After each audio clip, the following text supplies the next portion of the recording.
মা টুকি, তুই নদীর পাড়ে দাঁড়িয়ে থাক, আমি কলসিটা ভরিয়ে নিচ্ছি, কেমন? আচ্ছা ঠিক আছে মা, তুমি কলসিতে পানি ভরিয়ে নাও, আমি এখানে দাঁড়িয়ে আছি। এরপর টুনি কলসিতে পানি ভরিয়ে নেয় আর টুনিকে নিয়ে বাড়ি যেতে ধরে। ঠিক তখনই সেখানে সুখী পায়রাও আসে পানি নিতে। আরে টুনিছি, কতদিন পর তোর সাথে দেখা হলো। তা তুই এখানে কি করছিস? আর তোর মেয়ে টুকিও তো দেখছি বেশ বড় হয়ে গেছে। আসলে সুখী দিদি, পানি নিতেই নদীতে এসেছিলাম, আর নদী থেকে বাড়িটা তো অনেক দূরে, তাই মেয়েটাকে বাড়িতে একাই রেখে আসতে ভরসা তাই সাথে করে নিয়ে এলাম। সাথে নিয়ে এসে ভালোই করেছো। মা পারুল, এটা টুনির মেয়ে টুকি, তুই এখন থেকে টুকির সাথে খেলতে পারবি। যা, টুকির সাথে গিয়ে খেলা কর। হ্যাঁ, তুমি সত্যি বলছো? আমি টুকির সাথে খেলা করব? আমার তো অনেক আনন্দ হচ্ছে মা। হ্যাঁ রে মা, আমি সত্যি বলছি, তুই টুকির সাথে খেলা কর, আমি নদী থেকে কলসিতে পানি ভরিয়ে নেই।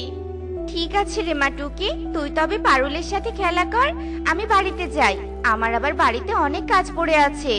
এরপর টুনি বাড়িতে চলে যায় আর এভাবেই দিন কেটে যায়। আর টুনি রোজ তার মেয়ে টুকিকে নিয়ে নদীর পাড়ে আসতো আর টুকি পারুলের সাথে খেলা করত। টুকি, তুই এসেছিস? চল আমরা আজ নদীর ওপারে যাবো সবাই মিলে। না, মা আমাকে নদীর কাছে যেতে বারণ করেছে, এখন নাকি পানিতে অনেক স্রোত, একবার নৌকা থেকে পড়ে গেলে আমরা আর বাঁচতেই পারবো না। টুকি, তুই ভয় পেয়েছিস নাকি? তুই এত চিন্তা করিস না তো, আমাদের কিছু হবে না। পারুল, তুই ওকে এত জোর করছিস কেন? ও তো যেতে চাইছে না, বাদ দে ওকে। চল আমরা তিনজনই নৌকাতে উঠি। হ্যাঁ পারুল, কানু ঠিক কথাই বলেছে, টুকি তো নদীর পাড়ে বড় হয়নি, তাই পানি দেখলে টুকি ভয় পায়। ওকে নৌকাতে ওঠানোর দরকার নেই, নৌকাতে ওঠালে ও আবার কান্নাকাটি শুরু করবে, তখন আমরা বিপদে পড়বো। অমন ভীতু মেয়েকে আমাদের সাথে নেওয়ার দরকার নেই। কে বলেছে আমি ভীতু? আমি একদম ভীতু নই। ভীতু না হলে চল আমাদের সাথে চল। আচ্ছা ঠিক আছে, আমি যাব তোমাদের সাথে, দেখবে আমি একটু কান্না করব না। এ কথা বলে একে একে সবাই নৌকাতে উঠে বসে। হ্যাঁ, আমার তো নৌকাতে চড়ে অনেক ভালো লাগছে। আমারও অনেক ভালো লাগছে, তবে আমরা একা একা নদীর ওপারে যাচ্ছি কেন? আমাদের কোনো বিপদ আপদ হলে তো কেউ এগিয়ে আসতেও পারবে না, কারণ নদীর আশেপাশে কাউকে দেখাও যাচ্ছে না। এজন্যই তো আমরা নদীর ওপারে যাচ্ছি, যাতে আমাদের কেউ দেখতে না পায়। নদীর ওপারে নাকি অনেক ফুলের গাছ আছে, এই ফুলের বাগান থেকে আমরা অনেক ফুল নিয়ে আসবো। তার মানে তোমরা ফুল নিতে নদীর ওপারে যাচ্ছ, কাউকে কিছু না বলেই? হ্যাঁ, আমরা ফুল আনতেই নদীর ওপারে যাচ্ছি। টুকিরা নদীর ওপারে যেতে থাকে। এদিকে টুনি সুখী পায়রাকে বলতে থাকে, সুখী দিদি, পারুল আর টুকি কোথায় গেল? অনেকক্ষণ তো গল্প করলাম, এখন বাড়িতে যেতে হবে, বাড়িতে অনেক কাজ আছে। টুকি মা, তুই কোথায় গেলি? তাড়াতাড়ি আমার কাছে আয় দেখি। ওরা আশেপাশে কোথাও খেলা করছে হয়তো, তুই আর একটু থাক, এত তাড়া কিসের? সুখী দিদি, দেখছো না আকাশ কেমন অন্ধকার হয়ে আসছে, মনে হচ্ছে বৃষ্টি আসবে। আরে তাই তো, আমাকে এক্ষুনি পারুলকে নিয়ে বাড়িতে যেতে হবে, কিন্তু ওরা দুজন কোথায় গেল? ওদের তো দেখতে পাচ্ছি না। চল একটু সামনে গিয়ে দেখি, ওরা নিশ্চয়ই সামনেই আছে। সুখী পায়রা ও টুনি টুকি ও পারুলকে খুঁজতে বেরিয়ে পড়ে। পারুল, আমাদের ভয় করছে, চল আমরা বাড়িতে ফিরে যাই, নদীর স্রোত বাড়ছে, আমরা যখন তখন পানিতে পড়ে যেতে পারি। এত জোরে এসে ফিরে যাব, আর একটু হলে তো আমরা নদীর ওপারে পৌঁছে যাব। টুকিকে এখানে নিয়ে আসাই ঠিক হয়নি, দেখেছিস টুকি কেমন ভয় পাচ্ছে? তোরা আমাকে এভাবে বলছিস কেন? নদীর স্রোত বাড়ছে বলেই তো আমি তোদেরকে সাবধান করলাম। টুকির কথা শেষ হতে না হতেই বড় একটা স্রোত এসে নৌকাতে ধাক্কা দেয় আর পারুল নৌকা থেকে পানিতে পড়ে যায়। একে নৌকা থেকে পড়ে গেছে। পারুল, তুই আমার হাত ধরে উপরে উঠে আয়, না হলে তুই পানিতে ডুবে যাবি। তোকে আমি সামনে এগোতে পারছি না, দয়া করে তোর নৌকাটা আমার কাছে নিয়ে আয়। কনক, তোর নৌকাটা পারুলের কাছে নিয়ে যা তাড়াতাড়ি। টুকি, আমি নৌকা ঘোরাতে পারছি না, এখন আমরা পারুলকে বাঁচাবো কি করে? পারুল তো আরো দূরে চলে যাচ্ছে। পারুল, তুই ভয় পাস না, আমি যাচ্ছি তোর কাছে, তোর কিচ্ছু হবে না। টুকি, তোর মাথা খারাপ হয়ে গেছে নাকি? ওই স্রোতে তুই নদীতে নামতে চাচ্ছিস? তুই সাঁতার জানলেও এই স্রোতে তুই সাঁতার কেটে পারুলকে বাঁচাতে পারবি না। তাই চুপচাপ নৌকাতে বসে থাক, আমি তাড়াতাড়ি নৌকাটা নিয়ে নদীর পাড়ে যাচ্ছি। না, আমি কিছুতে পারুলকে ছেড়ে যাব না, যে করেই হোক আমাকে পারুলকে বাঁচাতেই হবে। টুকি, তুই আর কথা না বাড়িয়ে চুপচাপ এখানে বসে থাক। পারুল নৌকার কাছ থেকে অনেক দূরে চলে গেছে, ওকে আর আমরা বাঁচাতে পারবো না, আমাদের আর কিচ্ছু করার নেই। এরপর দেখতে দেখতে কনক নৌকাটা নদীর পাড়ে নিয়ে আসে, আর তখন সেখানে টুনি ও সুখী পায়রা আসে আর টুকিকে বলতে থাকে, মা টুকি, তুই এখানে কি করছিস? আমি সে কখন থেকে তোকে খুঁজে বেড়াচ্ছি। তোকে না আমি নদীর কাছে আসতে না করেছিলাম, আর পারুলকে দেখতে পাচ্ছি না কেন? হ্যাঁ টুকি, পারুল কোথায়? আমাকে বল দেখি। সুখী মাসি, টুকি আর কি বলবে? ওর বলার মতো মুখ আছে নাকি যে তোমাকে বলবে পারুল কোথায়? এসব তুই কি বলছিস কনক? আমি তো কিছুই বুঝতে পারছি না। আসলে সুখী মাসি, টুকি অনেক জেদ করছিল নৌকাতে ওঠার জন্য, তাই আমরা সবাই নৌকাতে উঠেছিলাম। আর নৌকাতে উঠে আমরা অনেক মজা করছিলাম। তখন টুকি পারুলকে ধাক্কা দিয়ে নদীতে ফেলে দেয়, আর আমরা অনেক চেষ্টা করার পরেও পারুলকে বাঁচাতে পারি না। কনক, তুই সুখী মাছিকে মিথ্যে কথা কেন বলছিস? পারুল তো নদীর স্রোতে নৌকা থেকে একাই পড়ে গেছে। শোন টুকি, তুই একদম মিথ্যে কথা বানিয়ে বানিয়ে বলবি না। সুখী মাসি, তুমি টুকির কথা বিশ্বাস করো না, টুকি একটা খুনি। টুকি, তুই আমার মেয়েকে মেরে ফেলেছিস। শয়তান মেয়ে, আমি তোকে এত ভালোবেসেছিলাম, আর তুই আমার এত বড় ক্ষতি করলি। টুকি, কনক কি এসব সত্যি বলছে? না মা, কনক সব মিথ্যে কথা বলছে, ও আমাকে ফাঁসাতে চাইছে। তুমি আমাকে বিশ্বাস করো মা, বিশ্বাস করো। টুকি, তুই একদম ন্যাকা কান্না কাঁদবি না। তোকে আর তোর মাকে এই বনে আমি দেখতে চাই না। তোদেরকে আমি এই বন থেকে তাড়িয়ে দেওয়ার ব্যবস্থা করছি। এরপর সুখী পায়রা টুনি ও টুকিকে বন থেকে তাড়িয়ে দিতে ধরে। ঠিক তখনই সেখানে পারুল আসে। মা, তুমি এসব কি করছো? মা পারুল, তুই বেঁচে আছিস? হ্যাঁ মা, আমি বেঁচে আছি। টুকি আমার কোনো ক্ষতি করেনি। তুমি টুকিকে ভুল বুঝছো। আমি সবাইকে নৌকাতে ওঠার জন্য জোর করেছি, আর অনেক স্রোত থাকার কারণে আমি নৌকা থেকে পড়ে গিয়েছি। কিন্তু টুকি আমাকে বাঁচানোর জন্য অনেক চেষ্টা করেছে। আর তুমি কি না সত্যিটা না জেনে টুনি মাসি আর টুকিকে বন থেকে তাড়িয়ে দিচ্ছ? আমার ভুল হয়ে গেছে রে মা, তুই আমাকে ক্ষমা করে দে।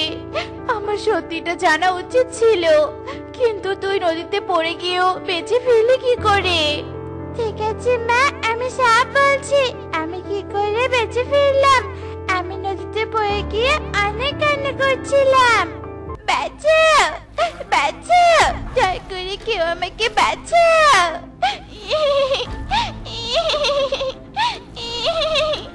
আমি যে অনেক বড় বিপদে পড়েছি, বাঁচাও। তুমি চিন্তা করো না ছোট পাখি, আমি এক্ষুনি তোমাকে সাহায্য করছি। এ কি জুতার গাছ? হ্যাঁ, আমি পানিতে থাকা জুতোর গাছ। কেউ বিপদে পড়লে আমি তাকে সাহায্য করি, আর তোমাকেও আমি সাহায্য করব। এবার পানিতে থাকা জুতার গাছ আমাকে সাহায্য করে, আর আমাকে নদীর পাড়ে পৌঁছে যায়। আর আমি পানিতে থাকা জুতার গাছকে ধন্যবাদ জানিয়ে সোজা এখানে চলে আসি। ও আচ্ছা, এই ব্যাপার। আর আমি শুধু শুধু টুকিকে ভুল বুঝলাম। মা টুকি, তুই আমাকে ক্ষমা করে দিস রে মা, ক্ষমা করে দিস। সুখী মাসি, তুমি এভাবে বলো না। তোমার জায়গায় আমি থাকলেও হয়তো একই কাজ করতাম। আমি তোমার কথা কিচ্ছু মনে করিনি। পারুল আমাদের মাঝে ফিরে এসেছে, আমি তাতেই খুশি। এরপর টুকি তার মাকে নিয়ে বাড়িতে চলে যায় আর সুখে শান্তিতে দিন কাটাতে থাকে। মা, মা, ও মা, আগুন লেগেছে গো, আগুন! কি আগুন লেগেছে? কোথায় কোথায় আগুন লেগেছে? চল চল, তাড়াতাড়ি নিভাতে হবে। আরে মা, আমার পেটের ভিতর আগুন লেগেছে, এখন একটু খেতে দাও না মা। ও, এই ব্যাপার। যা যা, ঘরে কোনো খাবার নেই। আমি ভাবলাম আমার সিন্ধুকে আগুন লেগেছে। উফ বাবা, জোর বাচ্চা বেঁচে গেল। মা, এত কিপটিমে করে কি করবে? দাও না গো খেতে। এই, বেশি কথা বলিস না তো। যা, এক জগ জল খা, রাত পর্যন্ত কোনো খিদে লাগবে না। এই, চটপটি খাবেন? চটপটি, অনেক সুস্বাদু চটপটি, খেয়ে যাও খেয়ে যাও। এই কাকুলি, দেখ দেখ, ওই চটপটির দোকানদার কত হ্যান্ডসাম, মনে হয় অনেক বড়লোক। এই হ্যান্ডসামকে যে করেই হোক পটাতে হবে। আরে সুন্দর মেয়ে দুটো তো দেখি এদিকেই আসছে, দেখে তো মনে হচ্ছে অনেক বড় লোকের মেয়ে। না, এদের পটানোর চেষ্টা করতেই হবে। এই যে দিদিমণি, চটপটি খাবেন? চটপটি অনেক টেস্টি। হ্যাঁ হ্যাঁ, খাবো তো। আমাদের দুজনকে দুবারটি চটপটি দিন।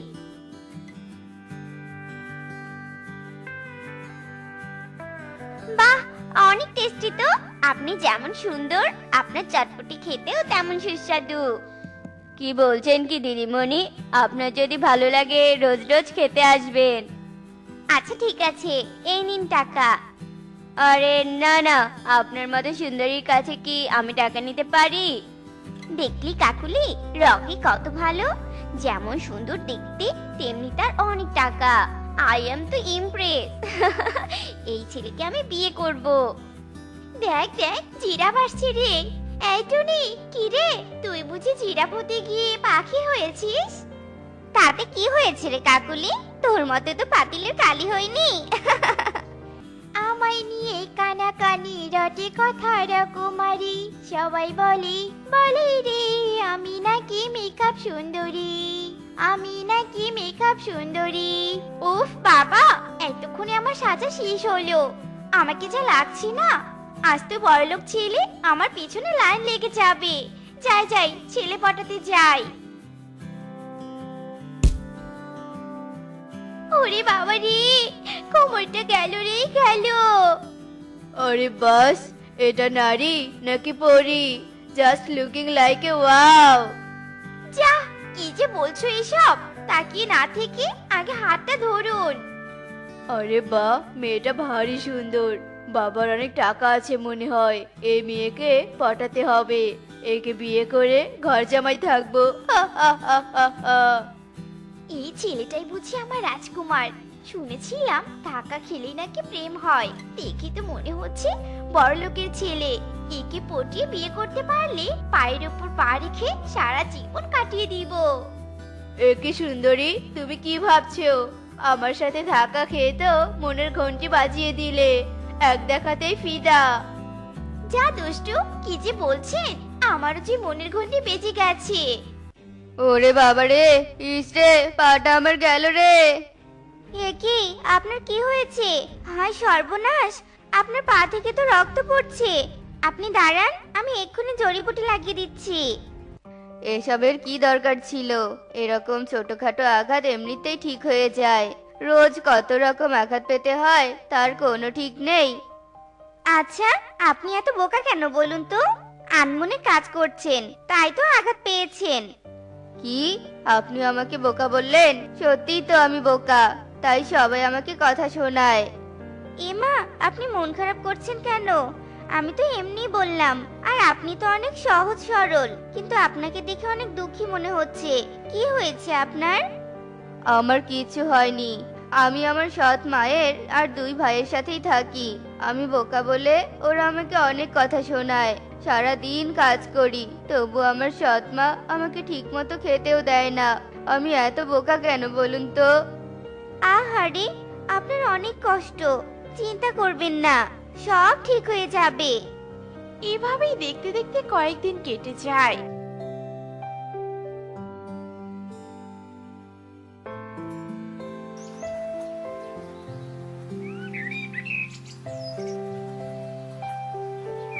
রকির সাথে মুন্নির, আর কালুর সাথে কাকুলির, আর টুনির সাথে টোনার, এদের মধ্যে ভাব জমে যায়। আর এভাবেই প্রেম হয়ে যায়।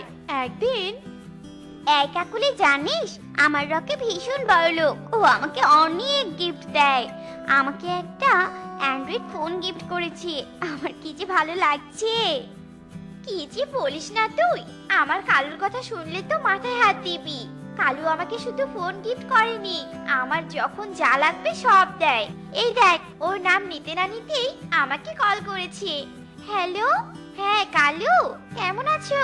আরে না না, তোমাকে ভুলে যাইনি তো। আমি তো তোমার কথাই ভাবছিলাম। আচ্ছা ঠিক আছে, তুমি কাজ করো, আমি সুইমিং এ একটু গোসল করে আসি। হে কি কাকুলি, তুই মিথ্যে কথা বললি কেন? তুই তো কলেজে যাচ্ছিস, জানিস না মিথ্যে কথা বলতে নেই। এই তোর ভাঙা কেসের থামা তো। তুই কি বুঝবি কখনো প্রেম করেছিস নাকি? হ্যাঁ, আর বুঝবি বা কি করে? তোর পা যা লম্বা, তোকে কেউ পছন্দ করবে নাকি? হ্যাঁ, অন্যকে আসে জ্ঞান দিতে, যত সব। ঠিক বলেছিস রে কাকুলি, টুনির এই লম্বা পায়ের জন্য কেউ ওকে বিয়েই করবে না। টুনি, আমরা আর কতদিন এভাবে দেখা করব? চলো টুনি, আমরা বিয়ে করে ফেলি। বিয়ে করে তোমাকে আমাদের বাড়িতে নিয়ে যাব। সত্যি বলছো টোনা? তুমি আমাকে বিয়ে করবে? আমি রাজি টোনা। আমার লম্বা পায়ের জন্য কেউ আমাকে বিয়ে করতে চায় না, আর তুমি কি না আমাকে বিয়ে করতে চাইছো? এরপর টোনাটুনি বিয়ে করে। অন্যদিকে কালু আর রকিও বিয়ে করে। বাড়িতে বউ নিয়ে আসে। মুন্নি আর কাকুলি তাদের স্বামীর বাড়ি দেখে চোখ কপালে ওঠার মতো অবস্থা হয়। কি চেয়েছিল আর কি হলো? তিন ছেলের বউ দেখে মিনুর মাথায় তো বাজ ভেঙে পড়ে। হায় হায় রে, আমার তিন ছেলে এ কি করেছে?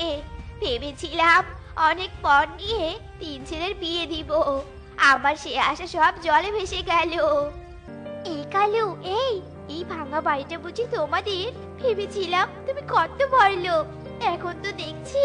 আর তোমার মা এসব কি নাটক শুরু করেছে? থামাবে নাকি চলে যাব? মা, মা, তুমি এমন করছো কেন? বিয়ে করেছি তাতে কি হয়েছে বলো তো? চুপ হারামজাদা, 2 টাকা উপার্জন করিস না আর বউ নিয়ে এসেছিস বাসায়? হায় হায় রে, এ আমার কি হলো রে? টোনা, কাল থেকে তুমি কাজ করে সব টাকা এনে আমাকে দিবে। এখন থেকে মাকে কোনো টাকা দিবে না। কিন্তু টুনি, এতে তো মা ভীষণ রেগে যাবে। আমি যা বলছি তাই শোনো। এতদিন সবাই তোমাকে বোকা বলেছিল, তাই না? এবার দেখবে মজা।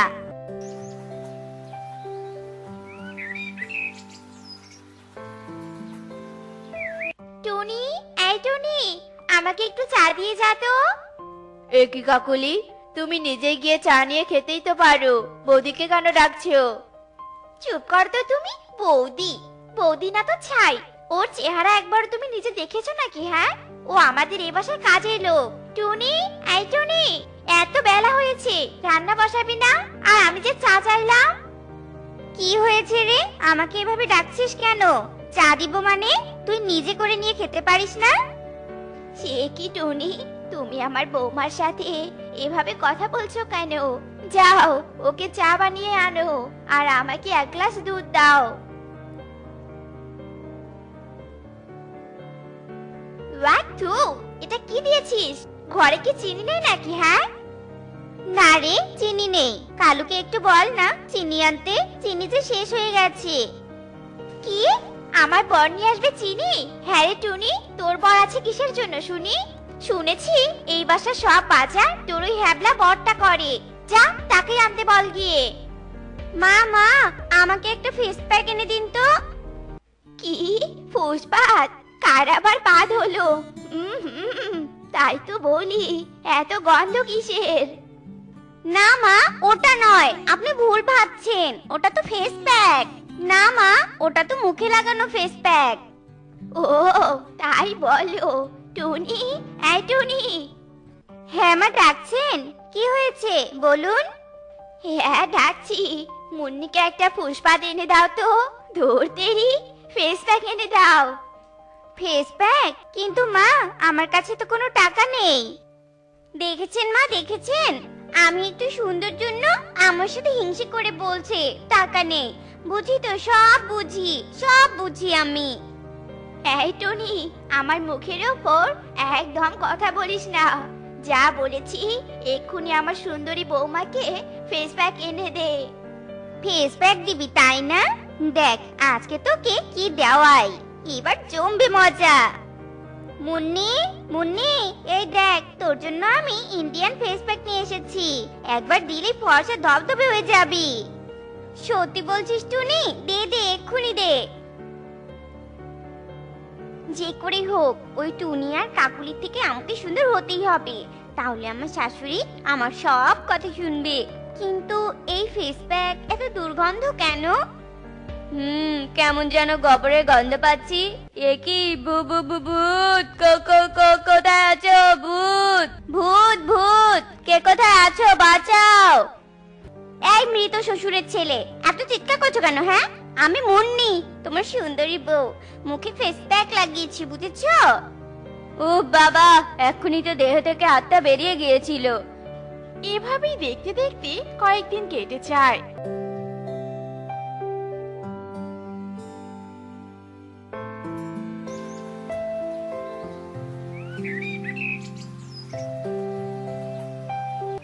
কাকুলি আর মনির অহংকার বাড়তেই থাকে।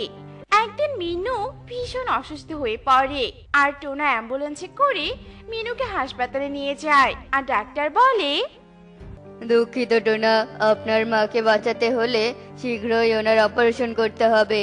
ওনার খাদ্যনালী একদম শুকিয়ে গেছে। আপনি জলদি 1 লক্ষ টাকা নিয়ে এসে ওনার অপারেশন করান। রকি, কালু, সবই তো শুনলি। এখন মায়ের অপারেশনের টাকা আমাদেরকে দিতে হবে। এত টাকা আমার একার পক্ষে দেওয়া সম্ভব নয়, তোরাও কিছু টাকা দে। কি দাদা, আপনি এসব কি বলছেন? এত টাকা আমরা কোথায় পাবো? আর আমাদের ভবিষ্যৎ আছে, আমরা কোনো টাকা দিতে পারবো না। হ্যাঁ দাদা, কাকুলি ঠিক বলেছে। আর মায়ের তো বয়স হয়েছে, বাঁচবেই বা কতদিন? ওসব অপারেশন করতে হবে না। রকি, আজই আমি বাবার বাসায় চলে যাব। চলো, এক্ষুনি চলো। ভাই, তোরা যাস না, মায়ের যে অপারেশন করতে হবে। ভাই, কেঁদো না টোনা, কেঁদো না। আমার পা লম্বা বলে আমার যদি বিয়ে না হয়, তাই আমার মা আমার জন্য অনেক টাকা জমিয়ে রেখেছিল। তুমি বরং সেই টাকা দিয়েই মায়ের চিকিৎসা করাও।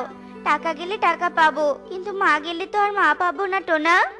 সত্যি টুনি, তুমি অনেক ভালো। এরপর টুনির টাকা দিয়ে মিনুর চিকিৎসা করায়। মিনু পুরোপুরি সুস্থ হয়ে বাড়িতে আসে।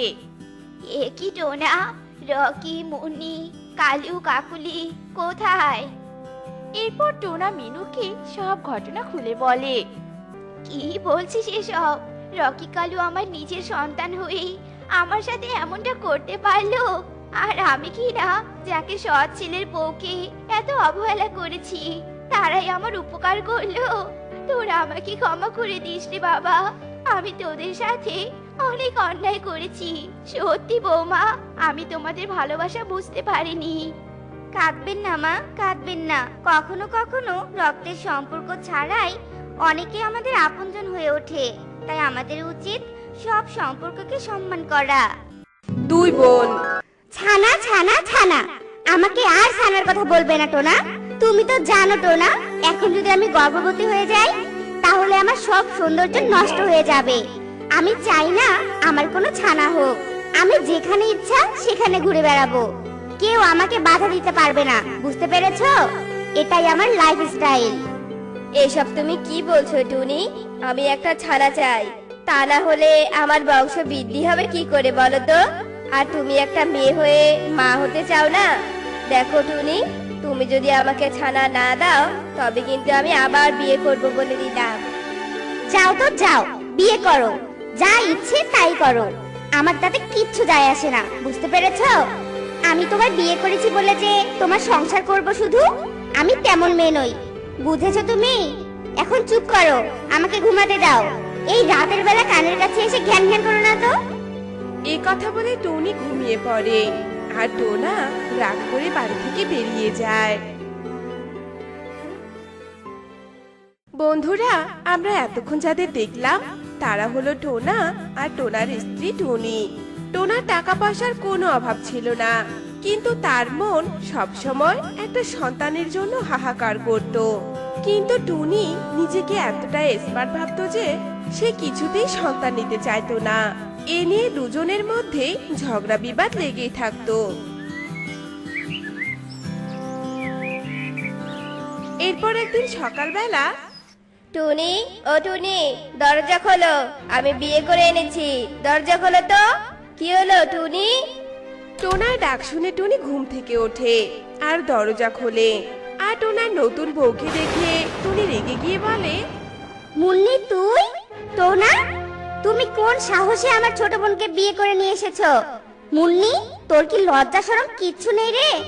নিজের বোনের সতীন হয়ে ঘরে ঢুকলি? কি করব? তুই কোনোদিন টোনাকে শান্তিতে থাকতে দিসনি। তুই বিয়ের আগেও ছিলি খারাপ, এখনো খারাপ আছিস। আর তোকে ঠিক করার জন্যই টোনা আমাকে বিয়ে করে এনেছে, বুঝেছিস? টুনি, তুমি অত কথা বলছো কেন? তোমার তো সংসারে কোনো মনোযোগ নেই। সেই সংসারে তোমার বোন বিয়ে হয়ে আসুক আর অন্য কেউ বিয়ে হয়ে আসুক, তাতে তোমার কি? তুমি এই ব্যাপারে নাক গলানোর কে?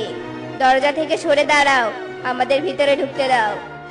টোনার কথা শুনে টুনি দরজা থেকে সরে দাঁড়ায়। তারপর মুন্নি আর টোনা ঘরের ভিতরে আসে। মুন্নি আর টোনা চলে যাওয়ার পর টুনি বলে, আমারই নিজের মায়ের পেটের বোন হয়ে তুই সতীন হয়ে এসেছিস, বোনের সংসার ভাঙলি, তাই না? তোকে আমি কিছুতেই এই বাড়িতে সংসার করতে দিব না। আমাকে তুই চিনিস না মুন্নি। দেখ আমি তোর এবার কি অবস্থা করি। তোকে যদি আমি এই বাড়ি থেকে তাড়াতে না পেরেছি, তবে আমার নামও টুনি নয়। টুনি যখন এসব কথা বলছিল সেই সময় মুন্নি চিৎকার করে বলতে থাকে, কোথায়? এখনো রান্না হয়নি কেন? এই বাড়িতে এক্ষুনি আমার খাবার চাই, প্রচন্ড খিদে পেয়েছে আমার। টুনি, এই টুনি, এক্ষুনি আমার জন্য রান্না করে নিয়ে আয়। মুন্নির চিৎকার শুনে টুনি মুন্নির কাছে যায় আর বলে, কি তুই আমাকে হুকুম করছিস? আমারই সংসারে এসে আমাকে রান্না করতে বলছিস? তোর তো সাহস কম নয় মুন্নি। ভুলে যাস না তুই আমার বোন হোস। এখন শুধু এটা তোর সংসার নয়, আমারও সংসার। এখানে আমারও হুকুম চলবে। টোনা, ও টোনা, এদিকে একবার আসো তো। দেখো তোমার বড় বউ আমাকে দেমাগ দেখাচ্ছে, আমার কিন্তু এসে ভালো লাগে না। মুন্নির ডাক শুনে টোনা সেখানে আসে আর বলে, কি হয়েছে মুন্নি? অত চিৎকার চেঁচামেচি করছো কেন? সকাল সকাল আবার কি অশান্তি শুরু হলো নতুন করে?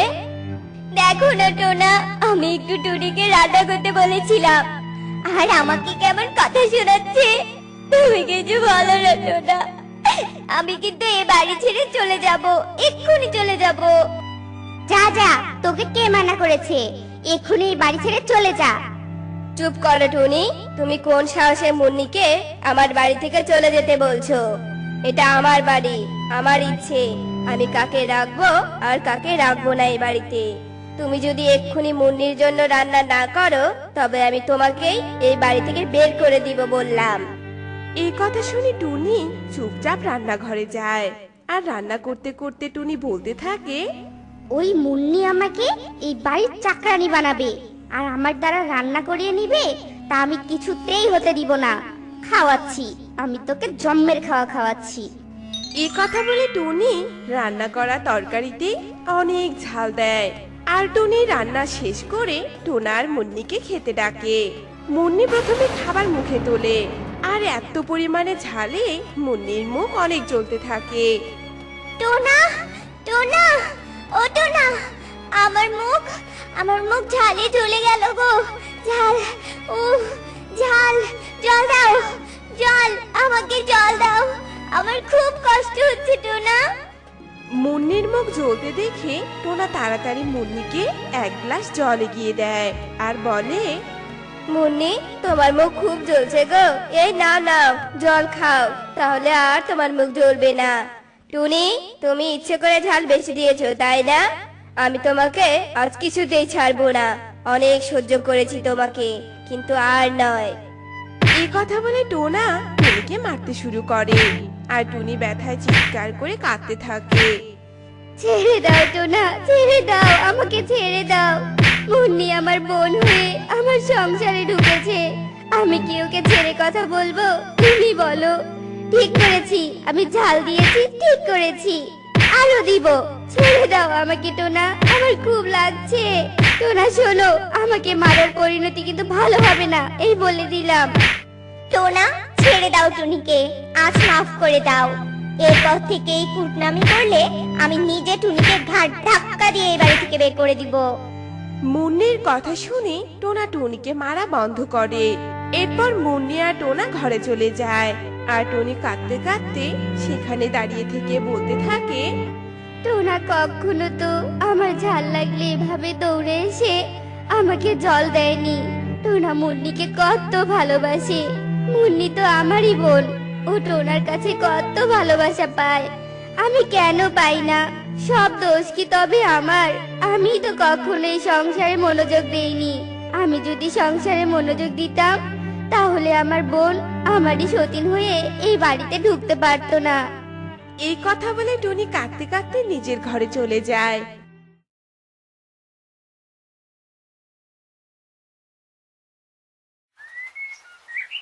এভাবেই সেই দিনটা কেটে যায়। পরের দিন সকালবেলা টোনা, টোনা, শুনে যাও, আমি গর্ভবতী হয়েছি। আজ যে আমার খুব খুশি লাগছে টোনা। মুন্নির মুখে এই কথা শুনে টোনা ভীষণ খুশি হয় আর মুন্নিকে বলে, সত্যি বলছো মুন্নি, আমাদের ছানা হবে? এই ছানার জন্য আমি কতদিন অপেক্ষা করেছি।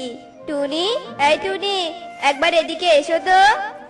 টোনার ডাক শুনে টুনি টোনার কাছে যায় আর টুনিকে দেখে টোনা বলে, দেখেছো টুনি, তুমি এতদিন যেটা করতে পারোনি সেটা তোমার বোন আমাকে দিয়েছে। আজ থেকে তুমি মুন্নির সব যত্ন নিবে, এবারে সব কাজ তুমি একাই করবে।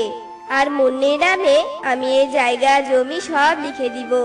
যাও তো এখন এখান থেকে, এবার মুন্নির জন্য তাড়াতাড়ি খাবারের ব্যবস্থা করো। টুনি এই কথা শুনে রান্নাঘরে আসে আর মনে মনে বলে, একটা সন্তানের জন্য আমি টোনার এত ভালোবাসা থেকে বঞ্চিত হলাম। সব দোষ আমার। আমি যদি একটা সন্তান নিতাম তবে কি এমন হতো? আজ আমি স্বামী সন্তান নিয়ে সুখে শান্তিতে বসবাস করতে পারতাম। এই সংসার এখন মুন্নির, এখানে থাকার আমার আর কোনো অধিকার নেই। আমি আজকে এই বাড়ি ছেড়ে চলে যাব, অনেক দূরে চলে যাব। এ কথা বলে টুনি মুন্নি আর টোনার কাছে যায় আর ওদের বলে, টোনা, তুমি আমাকে ক্ষমা করে দাও, আমি আর তোমাদের মাঝে থাকবো না। আমি তোমাদের সুখের বাধা হতে চাই না। আমি বুঝতে পেরেছি আমার এই জীবনযাপন কখনোই সুখের ছিল না। আজ যদি স্বামী সন্তান নিয়ে সংসার করতাম কত সুখে থাকতাম আমি। মুন্নিকে দেখে তা আমি বুঝতে পেরেছি টোনা। এসব কথা বলে টুনি বাড়ি থেকে চলে যেতে ধরে। আর ঠিক তখনই টোনা টুনিকে পেছন থেকে ডাকে আর বলে, আমি খুশি হয়েছি টুনি যে তুমি তোমার নিজের ভুলটা বুঝতে পেরেছো। আসলে আমি বিয়ে করিনি, আমরা একটা প্ল্যান করেছিলাম তোমাকে ভুল ধরিয়ে দেওয়ার জন্য। তাই মুন্নির সাথে আমি এতদিন বিয়ের নাটক করেছি টুনি। টোনার মুখে এসব কথা শুনে টুনি ভীষণ অবাক হয়ে যায় আর বলে, কি কি বলছো টোনা? তার মানে তুমি মুন্নিকে বিয়ে করনি? মুন্নি আমার সতীন নয়? তুই কি করে ভাবলি দিদি আমি তোর নিজের বোন হয়ে তোর সংসার ভাঙবো? তোর এই উচ্ছন্নে যাওয়া ঠেকাতে জামাইবাবু সহ আমরা নাটক করেছি। আমি আমার ভুল বুঝতে পেরেছি রে বোন, আমি তোকে ভুল বুঝেছিলাম। আয় বোন, আমার কাছে আয়। এই কথা বলে টুনি মুন্নিকে জড়িয়ে ধরে। এরপর বেশ কিছুদিন কেটে যায়। ওই ঘটনার পর টুনি একটি ছানার জন্ম দেয় আর স্বামী সন্তানকে নিয়ে টুনি সুখে শান্তিতে বসবাস করতে থাকে। তো বন্ধুরা, যদি কেউ তার নিজের ভুল বুঝতে না চায় তাহলে তাকে মাঝে মাঝে আঘাত করে বোঝানো উচিত। এতে দোষী নিজেকে সংযত করে আর তার ভুল বুঝতে পারে। আর আজ আমাদের গল্পটি তোমাদের কাছে কেমন লেগেছে তা কমেন্টে জানাতে ভুলো না কিন্তু।